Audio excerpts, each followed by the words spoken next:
Сайн байцгаана уу? Өнөөдрийн англи хэлний хичээлээр бид нисэх онгоцны буудал дээр хамгийн түгээмэл хэрэглэгддэг англи хэлний хэллэгүүдийг сурах болно. At the airport. Буюу нисэх онгоцны буудал дээр гэсэн утгатай. Та гадаад руу аялах гэж байгаа бол энэ хичээл танд маш их хэрэг болно. Нисэх онгоцны буудал дээр очоод хамгийн түрүүнд бүртгэлийн ажилтнанд хэлэх өгүүлбэр бол I would like to check in for my flight to London. Буюу би Лондон руу хийх нислэгийнхээ бүртгэлийг хийлмээр байна гэсэн өгүүлбэр юм. Энд check in гэдэг нь бүртгүүлэх гэсэн утгатай хэллэг. Мөн танаас passport юу гадаад паспорт boarding pass буюу суултын тасалбарыг тань асуух болно. Дараа нь ажилтан танаас do you have any bags to check? Танд бүртгүүлэх ачаа байгаа юу гэж асууна. Таны онгоцны дор ачааны хэсэгт явах том ачааг checked baggage гэж нэрлэдэг бол онгоцонд өөртөө авч орох жижиг цүнхийг carry on bag гэж хэлдэг.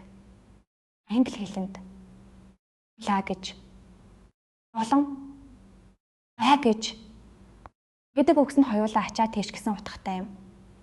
Суудлаа сонгохдоо I would prefer a window seat please. Гэвэл би цонхны талын суудал амаар байна гэсэн утгатай.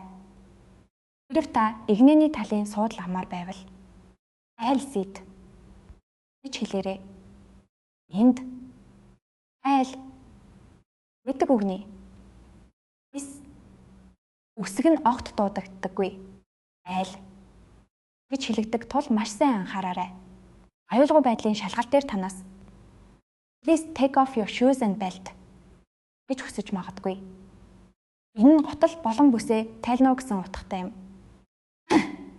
Take off гэдэг нь хувцас эд зүйлээ тайлах гэсэн утгатай хэллэг юм. Энэ шингэн зүйлсийг take with хийж нэрлэдэг бөгөөд тэдгэрийг цүнхнээсээ гаргах хэрэгтэй болдог.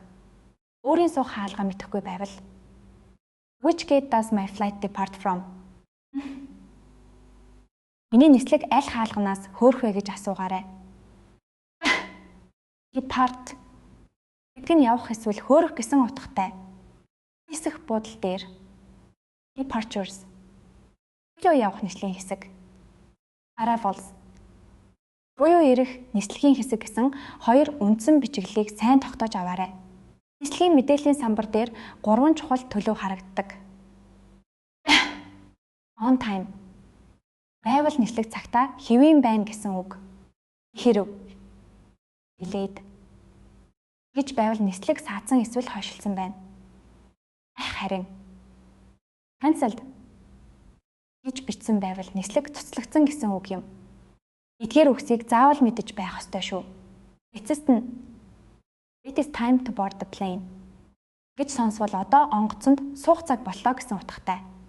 Англи хэлэнд to board гэдэг нь онгоц, усан онгоц эсвэл галт хэрэг зэрэг том тээврийн хэрэгсэлд суухыг хэлдэг үйл үг юм. Өнөөдрийн сурсан үг хэлхүүдээ сайн зэжлээрэй. Safe flight.